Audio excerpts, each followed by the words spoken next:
Flight MS-370 दुनिया की सबसे रहस्यमय और दिल दहला देने वाली घटनाओं में से एक है। एक ऐसी घटना जिसमें यात्रियों से भरा जहाज अचानक गायब हो जाता है। इस जहाज को ज़मीन निगल गई या आसमान निगल गया है, कोई नहीं जानता। बात है 8 मार्च 2014 की। 370 एयरलाइन की एक फ़्लाइट MA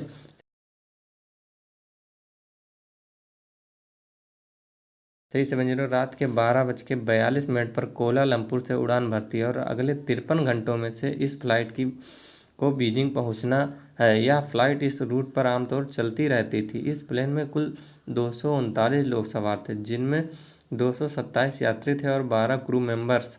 इस फ्लाइट के कप्तान हैं ज़ाहिर अहमद साद, जो कि एक अनुभवी पायलट हैं जिनको 33 सालों का फ्लाइट उड़ाने का अनुभव है, और इस फ्लाइट के को पायलट हैं फारिक अहमद, जिन्हें फ्लाइट उड़ाने का 7 सालों का अनुभव है। रात के 1:08 पर यह फ्लाइट मलेशियन कोस्ट लाइन को पार करते हुए साउथ चाइना सी के ऊपर पहुंच जाती है। यह फ्लाइट जमीन से 35,000 फीट की ऊंचाई पर पहुंच जाती है। यह फ्लाइट 11 पर यह फ्लाइट वियतनाम के एयर स्पेस में प्रवेश करती है और यह फ्लाइट वियतनाम के हो ची मिन ATC के संपर्क में आ जाती है और फ्लाइट के कैप्टन कोलालमपुर ATC को गुड नाइट बोलकर आगे बढ़ते हैं, और यह इस फ्लाइट से आने वाले आखिरी शब्द थे। वियतनाम एयर स्पेस में पहुंचने के करीब 2 मिनट बाद यह फ्लाइट कोलालमपुर ATC की रडार से गायब हो जाती है। अब कोलालमपुर ATC के लिए यह एक नॉर्मल बात थी, क्योंकि यह फ्लाइट उनसे बहुत दूर वियतनाम एयर स्पेस में पहुंच चुकी थी। लेकिन रहस्यमय तरह से यह फ्लाइट वियतनाम की हो ची मिन ATC की रडार से भी गायब हो जाती है। जो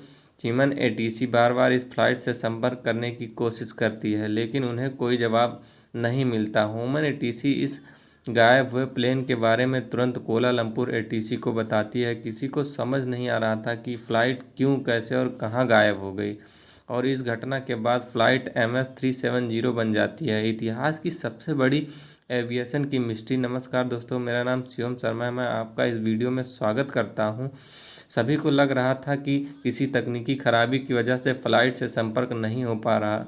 देखते ही देखते सुबह हो जाती है और सुबह के 6:30 बजे इस फ्लाइट को बीजिंग में लैंड कर जाना चाहिए था, लेकिन यह फ़्लाइट वहां पहुंची ही नहीं। परंतु फ़्लाइट को खोजने के लिए एक सर्च अभियान चालू किया गया, और जहां पर फ़्लाइट से आखिरी बार संपर्क टूटा उस जगह को के कई 100 किलोमीटर के दायरे में समुद्र में छानबीन की जाती है। यह सर्च अभियान इतना बड़ा था कि इस फ्लाइट को ढूंढने में 7 देशों ने अपने अपने शिप्स और एयरक्राफ्ट को इस सर्च अभियान में शामिल किया। इस प्लेन को ढूंढते ढूंढते करीब 3 दिनों से भी ज़्यादा का समय गुजर जाता है, लेकिन खोजी दल को इस फ्लाइट का कोई भी सुराग हाथ नहीं लगता। इस घटना के करीब 4 दिन बाद 12 मार्च 2014 को इस फ्लाइट से संबंधित एक और रहस्य सामने आता है, जिसने सबके होश उड़ा दिए। दरअसल यह फ्लाइट सिविलियन रडार से तो गायब हो चुकी थी, लेकिन अभी भी मिलिट्री की एक रडार इस फ्लाइट को ट्रैक कर रही थी। इस फ्लाइट के बारे में मिलिट्री रडार से मिले डाटा ने सबको चौंका दिया। दरअसल मिलिट्री रडार के डाटा के अनुसार जब यह फ्लाइट वियतनाम एयर स्पेस में पहुंची और सिविलियन रडार से गायब हुई, उसके बाद इस फ्लाइट ने राइट टर्न लिया और उसके बाद यू टर्न लेकर वापस मलेशिया की ओर उड़ने लगी। 31 मिनटों के बाद जहाज़ ने पिनांग शहर को पार करते हुए मलक्का स्ट्रेट की ओर टर्न लिया और यह फ्लाइट अंडमान और निकोबार आइलैंड की ओर उड़ने लगी।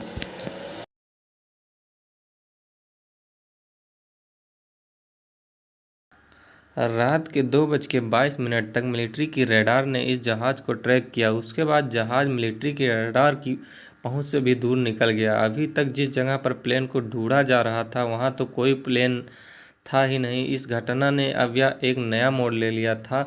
आखिर यह प्लेन गया तो गया कहाँ?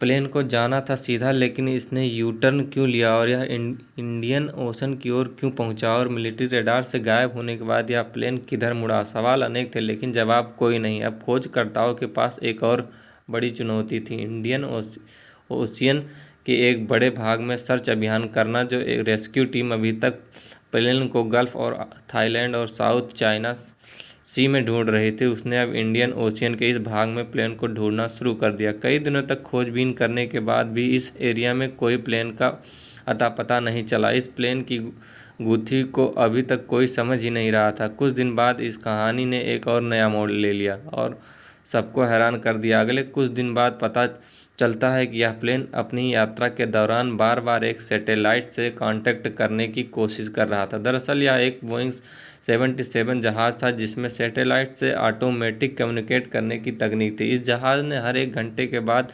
इनमारसेट से संपर्क करने की कोशिश की। इस सैटेलाइट डाटा को डिकोड करने के बाद पता चलता है कि जब यह जहाज़ मिलिट्री रडार से गायब हुआ उसके बाद इसने एक और टर्न लिया और अगले 5 घंटों तक इसी दिशा में लगातार इंडियन ओशियन के ऊपर उड़ता रहा। इस प्लेन में सैटेलाइट से संपर्क बनाने की कोशिश की। इन्वेस्टिगेशन ने जब सैटेलाइट्स के कॉम्प्लेक्टेड की स्पीड और उसमें मौजूद फ्यूल से जब जहाज़ की मैथमेटिकल कैलकुलेशंस की तो उन्होंने ऑस्ट्रेलिया से करीब 2 बाद शुरू होता है दुनिया का सबसे बड़ा सर्च ऑपरेशन और एक बड़े स्तर पर समुद्र के इस भाग की तहकीकात शुरू हो जाती है, लेकिन इस जहाज़ का कोई नामो निशान नहीं मिलता। फिर अप्रैल 2014 के बाद समुद्र के ऊपर चलने वाले सर्च ऑपरेशन को बंद करके डीप ओशियन सर्च को चालू किया गया, जिसमें आधुनिक तकनीक से समुद्र के नीचे की मैपिंग की गई और जहाज़ को सालों तक ढूंढा जाता रहा। यह सर्च ऑपरेशन दुनिया का सबसे महंगा सर्च ऑपरेशन था और लगातार 3 सालों तक इस जहाज़ की खोजबीन चलती रही, जिसमें $160 मिलियन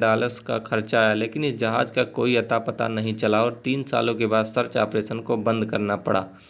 हालांकि इस प्लेन का कोई अता पता नहीं चला, लेकिन प्लेन के गायब होने के 1 साल बाद मेडागास्कर के एक आइलैंड पर इस जहाज़ का एक टुकड़ा मिला जो समुद्र की लहरों के साथ इस आइलैंड पर पहुंच गया। यह जहाज़ का फ्लैप रान था। यह प्लेन का वो हिस्सा होता है जो लैंडिंग के समय काम आता है। जब इस फ्लैपरान पर रिसर्च की गई तो इस जहाज़ के एक खौफनाक मंजर से पर्दा उठता है। एक्सपर्ट का मानना है कि जब यह जहाज़ समुद्र में क्रैश हुआ तो अपनी नोज केवल पानी से टकराया, जिससे यह माना जाने लगा कि फ़्लाइट 370 को जानबूझकर क्रैश कराया गया था। आखिर इस फ्लाइट को क्रैश कराया गया था और इसके पीछे किसका हाथ था, इसकी छानबीन के लिए मलेशियन पुलिस ने तहकीकात की तो इन्वेस्टिगेशन के दौरान इस फ्लाइट से संबंधित कई और राज निकलकर सामने आए, जिसने सबको चौंका दिया। पहले तो यह माना जा रहा था कि इस फ्लाइट में शॉर्ट सर्किट की वजह से आग लगी होगी, जिससे प्लेन का कम्युनिकेशन सिस्टम काम करना बंद कर गया। इस बात से जहाज़ के कप्तान ने प्लेन को यू टर्न लेकर वापस मलेशिया में इमरजेंसी लैंड कराने की सोची होगी, लेकिन यहाँ पर सवाल यह आता है कि फिर प्लेन मलेशिया में लैंड क्यों नहीं हुआ। तो इसके जवाब में यह माना जाने लगा कि हो सकता है कि किसी टेक्निकल फॉल्ट की वजह से पायलट के केबिन के प्रेशर में बदलाव हुआ होगा, जिससे केबिन के अंदर ऑक्सीजन की कमी हो गई और दोनों पायलट बेहोश हो गए, जिसके बाद फ्लाइट ऑटो पायलट मोड पर चली गई होगी, जिस वजह से वह मलेशिया में लैंड नहीं कर पाए। लेकिन इसके काउंटर में एक्सपर्ट का मानना है कि जब जहाज़ ने पिनांग को पार किया उसके बाद फ्लाइट ने एक शार्प टर्न लिया। एक्सपर्ट की माने तो कोई भी जहाज़ ऑटो पायलट पर इतना शार्प टर्न नहीं लेता, तो इसका मतलब यह है कि पायलट ने जानबूझकर फ्लाइट को टर्न कराया और फ्लाइट में कोई भी तकनीकी खराबी नहीं आई थी। शायद ऐसा माना जाने लगा कि शायद फ्लाइट MS-370 को किसी ने हाईजैक कर लिया होगा और हाईजैकर्स फ्लाइट को अपने कंट्रोल में रखना चाहते थे। इसके लिए पैसेंजर्स के बैकग्राउंड को चेक किया गया तो पता चला कि फ्लाइट में 2 लोग ऐसे थे जो फेक पासवर्ड के साथ ट्रैवल कर रहे थे, जिससे यह माना जाने लगा कि हो सकता है इन्होंने फ़्लाइट को हाईजैक किया। लेकिन जब इन दोनों पैसेंजर्स के बैकग्राउंड को चेक किया गया तो पता चला कि इनका किसी भी आतंकवाद संगठन से कोई संबंध नहीं है। दरअसल यह दोनों चोरी के पासपोर्ट से यूरोप जाकर वहां सेटल होना चाह रहे थे और वैसे भी इस फ्लाइट को हाईजैक करके आतंक फैलाना एक मकसद था। तो फिर आतंकवादी इस फ्लाइट को समुद्र में क्रैश करवाने के बजाय किसी शहर पर भी क्रैश करवा सकते थे। उन्होंने सरकार से अपनी कोई डिमांड भी नहीं रखी थी। इस वजह से इस हाईजैकिंग वाली थ्योरी को भी नकार दिया गया। और फिर फ्लाइट MS-370 के पीछे किसकी साजिश थी, इसके लिए मलेशियन पुलिस ने दोनों पायलट्स के बारे में तहकीकात की तो फ्लाइट के कैप्टन जहरी अहमद शाह के घर पर एक फ़्लाइट सिमुलेटर मिला। दरअसल फ़्लाइट सिमुलेटर एक ऐसी मशीन होती है जिसकी मदद से पायलट एक रियल प्लेन को उड़ाने का अनुभव करते हैं। किसी पायलट के घर पर फ्लाइट सिमुलेटर मिलना कोई बड़ी बात नहीं है, लेकिन बड़ी बात यह है कि उस फ्लाइट सिमुलेटर में जो पाथ ड्रा किया गया था उसमें जो कोऑर्डिनेशन डाले गए थे वो इत्तेफाक से फ्लाइट MS-370 के रूट से लगभग मेल खा रहे थे। ऐसा लग रहा था कि जिस रूट से MS-370 फ्लाइट गुजरी थी उस रूट पर फ्लाइट उड़ाने की कोशिश प्रैक्टिस कैप्टन जहरी अहमद शाह ने अपने फ्लाइट सिमुलेशन में कर रहे थे। इस वाक्य ने जहाज़ के कप्तान को सीधा कटघरे में खड़ा कर दिया। अब सवाल यह आता है कि वास्तव में जहाज़ का कप्तान ही वो शख्स था जिसने फ्लाइट MH370 को गायब करने का षड्यंत्र रचा था। तो इसके लिए इस पूरी घटना को एक बार फिर से गौर से देखना होगा कि कैसे फ्लाइट गायब हुआ। दरअसल कुछ ऐसा हुआ कि प्लेन के टेक ऑफ करने के 42 मिनट बाद जब प्लेन वियतनाम एयर स्पेस में प्रवेश किया होगा, तब मलेशियन ATC ने प्लेन को वियतनाम ATC को हैंडओवर कर दिया। लेकिन वियतनाम ATC बार बार कोशिश करने के बाद भी प्लेन के साथ संपर्क में नहीं बना पाती। ऐसा तभी हो सकता है जब प्लेन का ट्रांसपोंडर खराब हो गया हो, उसको जानबूझकर या तो बंद कर दिया गया हो। दरअसल ट्रांसपोंडर एक ऐसी डिवाइस होती है जिसके द्वारा प्लेन ग्राउंड पर मौजूद ही ATC से संपर्क बना पाता है और अपनी एक्चुअल लोकेशन के बारे में ATC को बताता रहता है। चलो ट्रांसपोंडर बंद हुआ, यह अलग बात है, लेकिन MH370 एक आधुनिक जहाज़ था जिसमें ATC से संपर्क बनाने के लिए 4 से भी ज़्यादा तरीके थे और सारे कम्युनिकेशन डिवाइसेज एक साथ खराब हो जाएं, ऐसा एविएशन के इतिहास में कभी नहीं हुआ। मतलब साफ था कि सभी कम्युनिकेशन डिवाइसेज को जानबूझकर बंद किया गया था। अगर प्लेन में कोई तकनीकी खराबी होती तो प्लेन यूटर्न लेने के बाद लैंड क्यों नहीं किया गया? पायलट ने प्लेन को थाईलैंड और मलेशिया के बॉर्डर से गुजारा, जो कि एक इत्तेफाक नहीं था, जिससे थाईलैंड की ATC को यह लगे कि प्लेन मलेशियन ATC के संपर्क में है और मलेशियन ATC को यह लगे कि प्लेन थाईलैंड ATC के संपर्क में है। इस रूट से जाने का मतलब साफ था कि पायलट नहीं चाहता था कि प्लेन की लोकेशन को कोई ट्रैक कर पाए।